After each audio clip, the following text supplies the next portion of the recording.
Salut, c'est l'Investi. On se retrouve sur une analyse globale du gold sur cette semaine. Donc, on va voir les positions qu'on a pris et qu'on a envoyées, bien évidemment, que ce soit en live ou dans le canal privé.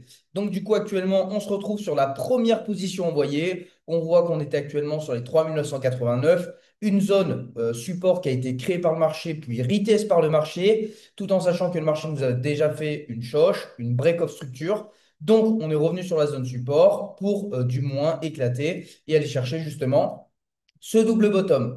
Derrière, on a réussi à reprendre position dans la zone de résistance du marché, qui derrière est revenu retester cette zone pour nous créer une zone support. On le voit juste ici. Et derrière, on a continué de monter jusqu'à aller chercher un 2,5% sur un nouvel ATH. Donc 2,2%, vous voyez à la hausse ici. Ici, on aurait très bien pu mettre notre trade jusqu'au 2,2%, mais je n'ai pas préféré prendre le risque. Je préférais prendre bien évidemment d'autres positions et prendre un peu plus de risque pour aller chercher par exemple des risk rewards de 20, de 16, de 30, des risk rewards très intéressants.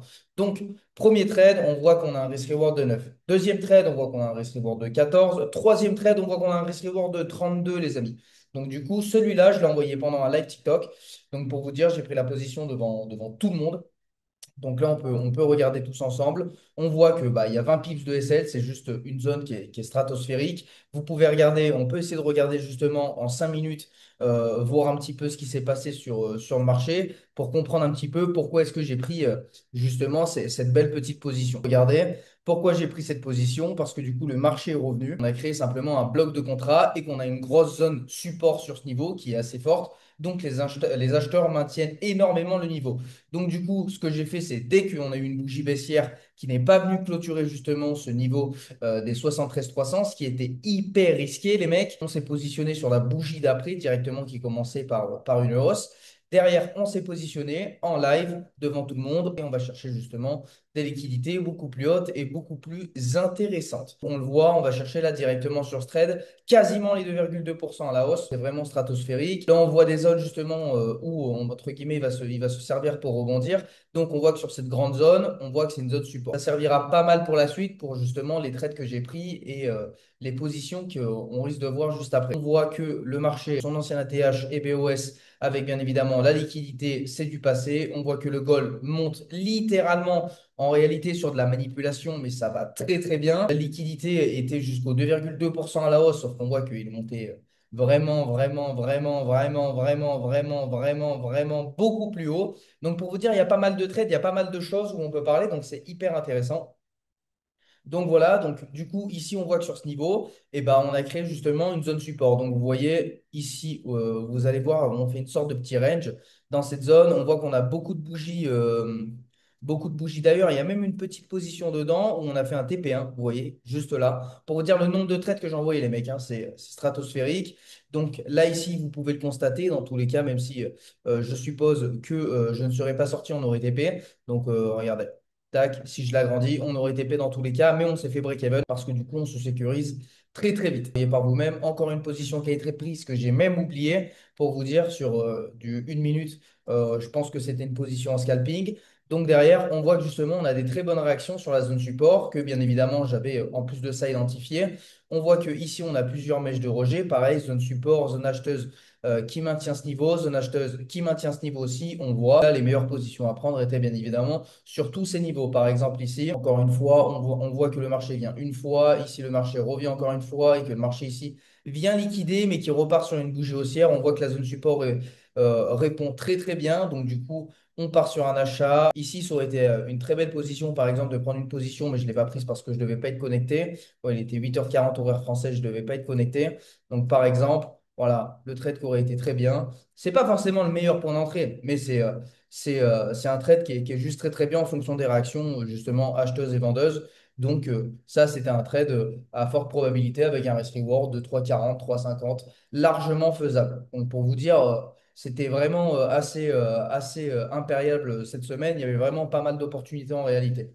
Donc, du coup, qu'est-ce qu'on voit aussi d'autre? On voit que du coup, le marché nous crée justement une zone de résistance sur ce niveau. Pourquoi? Donc, on voit que le prix a été refusé une fois et a été défendu une fois. On voit que le prix a été refusé deux fois, trois fois, quatre fois. Le marché coule. Le marché coule. Le marché veut aller où? Le marché retourne sur sa zone support. Vous voyez, comme d'habitude, on est toujours dans la même zone. On retourne sur la zone support. Qu'est-ce qu'il fait? Donc, ça, bien évidemment, c'était c'était la liquidité. On voit que du coup, bah, je me suis servi justement du rebond de la zone. Derrière, j'ai attendu qu'en une minute, bah, du coup, on refasse une zone support. Et derrière, je suis allé directement chercher. Je ne me suis pas emmerdé. Mon SL à 20 pips. Donc, juste au niveau de la zone support, si jamais on y retournait, eh ben, le marché allait s'écrouler. Et je mettais un TP simplement sur la zone de résistance que vous voyez juste ici. Donc là, vous voyez, vous regardez un petit peu justement le niveau. Et on voit que, encore une fois, dans la zone, ici, on voit qu'on a eu justement une petite réaction, encore une fois, dans la zone de résistance.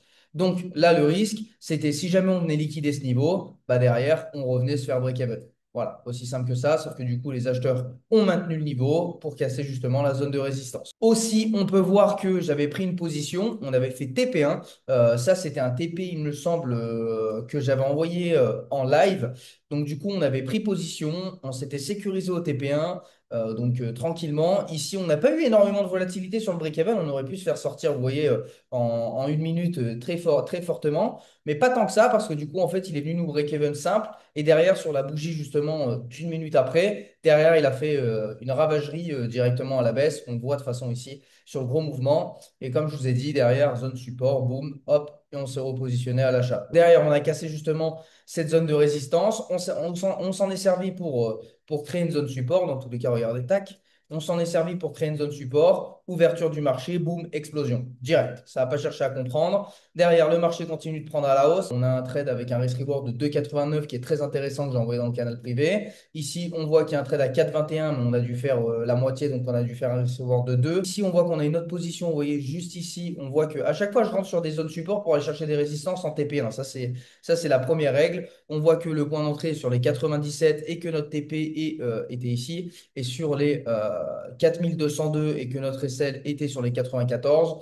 Donc, on voit que justement, on doit avoir un risk reward à peu près de 2. Donc, même sur les TP1, on régale quand même. On régale, il y a quand même de grosses opportunités. Derrière, après, c'est bien évidemment des endroits à réaction. Donc, derrière, vous choisissez, vous clôturez tout ou vous laissez couler, vous sécurisez une partie de vos profits et vous mettez simplement votre stop loss à break-even. Je sécurise mes profits, je me mets à break-even et derrière, si jamais on revient sur la zone, ça veut dire que la zone de résistance aura bien évidemment une réaction. Donc, les vendeurs sont présents sur ce niveau. Donc, on peut avoir une réaction baissière. Derrière, je ne reste pas sur le marché. Ça veut dire qu'on est en train de faire du yo-yo. Il faut que j'attende justement un mouvement directionnel pour éviter justement de me faire break-even à chaque fois. Et du moins pour éviter de me faire stop loss. Donc, vous voyez, derrière, c'est pour ça que je ne trade pas pendant un petit moment. Et derrière, je reprends position. Une fois que les acheteurs se montrent, du moins sur le marché sur le gold, on voit qu'ici, on a une première mèche, une deuxième, une troisième, une quatrième, une cinquième, une sixième, une septième, une huitième, sur le même niveau. Donc moi, qu'est-ce que je fais simplement? Bah, je prends position, je mets mon SL juste en dessous justement de la zone. Donc vous voyez toute la zone moyenne défendue par les zones acheteurs. Je rentre, je vais chercher une zone de résistance qui devait être en M1, que derrière, du coup, le marché a simplement explosé, sorti de sa résistance. Donc du coup, il explose. Et là, qu'est-ce qu'on voit en haut? Un double bottom et un triple bottom. Alors là, c'est une liquidité haussière qui est juste stratosphérique, les mecs, pour vous dire.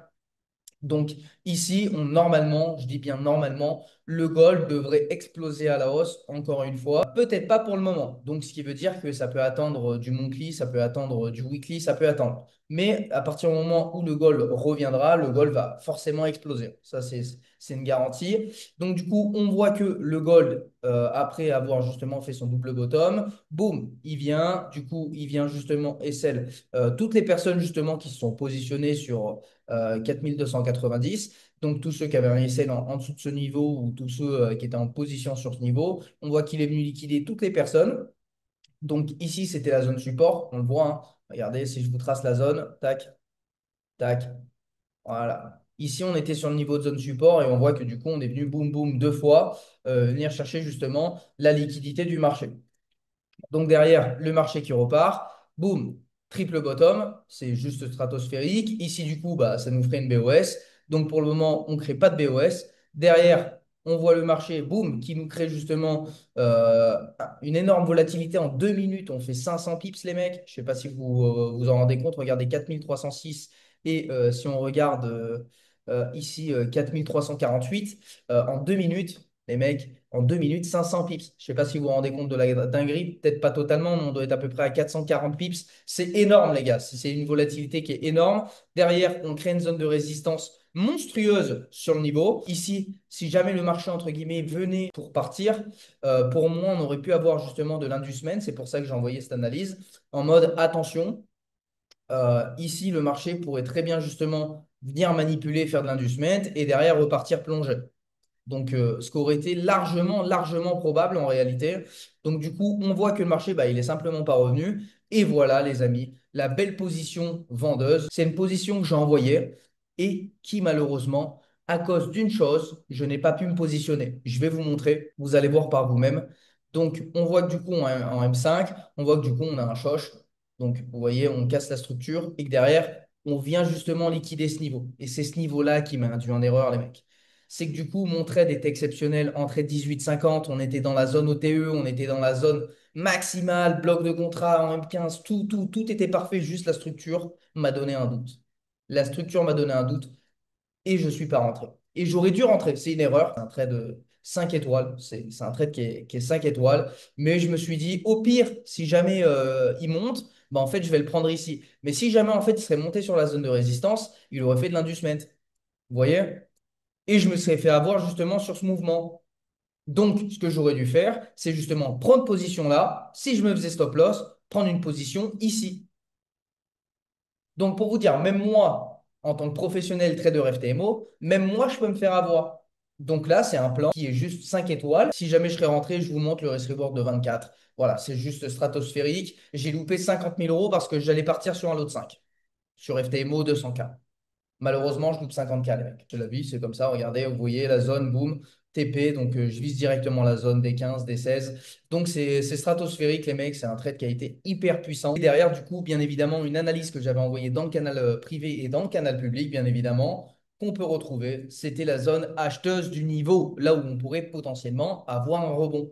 Donc, vous voyez, c'est une zone qui a été tracée depuis déluge. Vraiment, vous voyez. Donc, encore une fois, je regarde dans la zone de résistance quel niveau sur lesquels on pourrait potentiellement rebondir. Donc, bien évidemment, on a tout cela. OK, mais les premiers, là où on pourrait vraiment prendre position, donc au milieu à peu près de la zone support. Donc, du coup, j'ai tracé ma zone. Vous voyez, c'est la grande ligne qui est au milieu là. Tac. Et bah regardez les mecs, la zone, on voit qu'elle est juste stratosphérique. Le marché vient, le marché repart, on a une bougie haussière qui part, boum. Derrière, on a une mèche qui revient pile poil sur notre niveau. Et derrière, le marché qui continue de partir à la hausse. On voit qu'on revient justement dans la zone support, boum, on part et on crée un choche. Première zone, incroyable. Ça, c'est une première zone qui est juste incroyable. Pour qu'on change de tendance, dites-vous, il faut absolument qu'on vienne liquider ce niveau-là. Donc, si jamais on liquide ce niveau-là, derrière, il y a une forte probabilité justement qu'on vienne faire un choche baissier et qu'on continue justement notre baisse et qu'on aille chercher beaucoup plus bas. Mais pour le moment, on a une très bonne réaction haussière.